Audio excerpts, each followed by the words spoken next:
Governor Uttar Pradesh एवं professor DC Mishra ji, dean law college Agra, आज इस कार्यक्रम की अध्यक्षता कर रही प्रोफेसर आशु रानी जी, माननीय कुलपति डॉक्टर भीमराव अम्बेडकर विश्वविद्यालय आगरा एवं associate professor doctor Rajiv Verma जी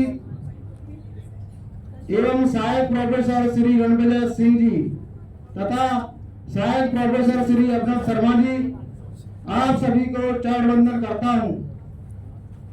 इसी के साथ साथ इस हॉल में समस्त छात्राएं तथा पत्रकार बंधुओं सभी को मेरा सादर नमस्कार। आज हम यहाँ एक अत्यंत महत्वपूर्ण विषय पर बात करेंगे। लैंगिक भेदभाव और समानता पर चर्चा करने के लिए एकत्रित हुए हैं। यह केवल एक कानूनी एवं सामाजिक मुद्दा नहीं है, बल्कि यह हमारे मूलभूत मानवाधिकारों से जुड़ा हुआ विषय है। इस संगोष्ठी का उद्देश्य केवल चर्चा करना नहीं, बल्कि चुनौतियों की पहचान कर ठोस समाधान निकालना है।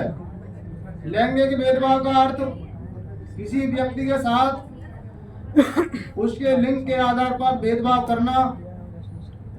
यह भेदभाव महिलाओं, पुरुषों और ट्रांसजेंडर व्यक्तियों के सभी के साथ होता है। यह समय शिक्षा, रोजगार, वेतन विभाग, स्वास्थ्य सुविधाओं और राजनीतिक भागीदारी तक फैली हुई है। भारत में संवैधानिक प्रावधान अनुच्छेद 14, अनुच्छेद 15 का सब क्लॉज 1, अनुच्छेद 16, अनुच्छेद 39 का डी और कानूनी सुरक्षा होने के बावजूद सामाजिक संरचना में यह समस्या गहराई से जमी हुई है। लैंगिक समानता लागू करने की चुनौतियां, जब लैंगिक समानता की बात करते हैं तो हमें कई सामाजिक, आर्थिक और सांस्कृतिक बाधाओं का सामना करना पड़ता है। कई समाजों में महिलाएं आज भी परिवार की संपत्ति समझी जाती हैं। महिलाओं और लड़कियों की शिक्षा में भेदभाव देखा जाता है। समान कार्य के बावजूद महिलाओं को पुरुषों की तुलना में कम वेतन मिलता है। महिलाओं के खिलाफ हिंसा आज भी बड़ी समस्या बनी हुई है। ट्रांसजेंडर व्यक्तियों को रोजगार और पहचान में कई कठिनाई झेलनी पड़ती हैं। समाधान और सुधार की दिशा स्कूलों और कॉलेजों में जेंडर सेटलाइजेशन प्रोग्राम अनिवार्य किए जाने चाहिए। महिला सशक्तिकरण योजनाएं, बेटी बचाओ बेटी पढ़ाओ और महिला आरक्षण को और प्रभावी बनाना चाहिए।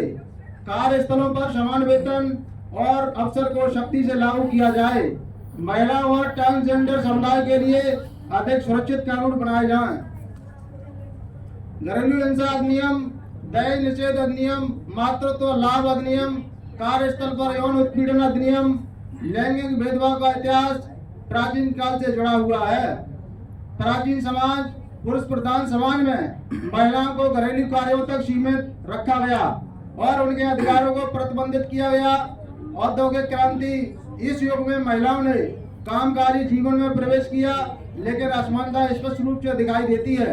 लैंगिक समानता का महत्व केवल न्याय और नैतिकता तक सीमित नहीं है, बल्कि यह आर्थिक असमानता स्पष्ट रूप से दिखाई देती है। लैंगिक समानता का महत्व केवल न्याय और नैतिकता तक सीमित नहीं है, बल्कि यह सामाजिक विकास के लिए भी आवश्यक है। एक समान समाज अधिक समृद्ध, सुरक्षित और प्रगतिशील होता है। कई देशों में लड़कियों को अभी भी शिक्षा से वंचित रखा जाता है। महिला सशक्तिकरण के लिए उच्च शिक्षा और व्यवसाय प्रशिक्षण को बढ़ावा देना, महिलाओं को रोजगार और उद्यमिता के लिए प्रोत्साहित करना, महिलाओं के लिए संसद और विधायिका में आरक्षण लागू करना। आर्टिकल 14 जो सभी नागरिकों को समानता का अधिकार देता है और आर्टिकल 15 सब केवल लिंग के आधार पर किसी के साथ भेदभाव नहीं किया जा सकता। आर्टिकल 16 बताता है सार्वजनिक रोजगार में समान अवसर होना चाहिए। अनुच्छेद 39 का डी जो कहता है पुरुषों और महिलाओं के समान वेतन की बात करता है। हमारे देश में जब कानून का राज स्थापित नहीं था, उस समय हमारे देश पहले देश किस तरीके से चलता था। भारतीय संविधान लागू होने से पहले भारतीय समाज परंपरागत कानूनों, धार्मिक ग्रंथों, रीति रिवाजों और ब्रिटिश कानूनों के मिश्रण से संचालित होता था। यह व्यवस्था विभिन्न कालखंडों में बदलती रही, जिसे निम्नलिखित चरणों में समझा जा सकता है। प्राचीन भारत, वैदिक और उत्तर वैदिक काल, समाज धर्मशास्त्रों, स्मृतियों जैसे मनुस्मृति, याज्ञवल्क्य स्मृति और स्थानीय रीति रिवाजों से संचालित होता था। वर्ण व्यवस्था का प्रभाव था और समाज में राजा को धर्म के अनुरूप न्याय करने का दायित्व था। मध्यकालीन भारत, इस्लामिक शासन का प्रभाव, दिल्ली सल्तनत और मुगल शासन के दौरान शरिया कानून, इस्लामी न्याय प्रणाली प्रभावी था, लेकिन स्थानीय हिंदू कानून भी मान्य था। फतवाए आलमगीरी जैसे ग्रंथ इस्लामी कानूनों का संकलन थे। ब्रिटिश कानून 1773 से 1947 के दौरान 1773 में रेगुलेटिंग एक्ट और 1861 में भारतीय उच्च न्यायालय अधिनियम के बाद ब्रिटिश कानून लागू हो गए। व्यक्तिगत मामलों, हिंदू विवाह, उत्तराधिकार, मुस्लिम पर्सनल लॉ में पारंपरिक कानूनों को मान्यता दी गई, लेकिन अपराध, व्यापार और प्रशासनिक कानून ब्रिटिश प्रणाली के अनुसार चलने लगे।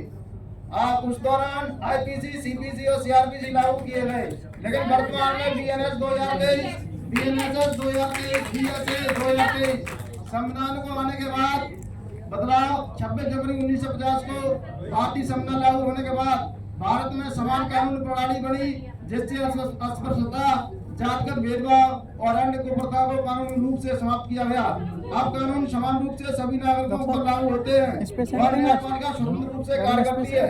इस तरह संविधान से पहले समाज मुक्त रूप से धर्म परंपरा और ब्रिटिश कानून के मिश्रण से संचालित होता था, लेकिन संविधान ने एक समान लोकतांत्रिक और न्याय संगत व्यवस्था स्थापित की है। हमारे संविधान ने कानून समाज में बदलाव लाने का एक महत्वपूर्ण माध्यम रहा, जैसे हिंदू मैरिज एक्ट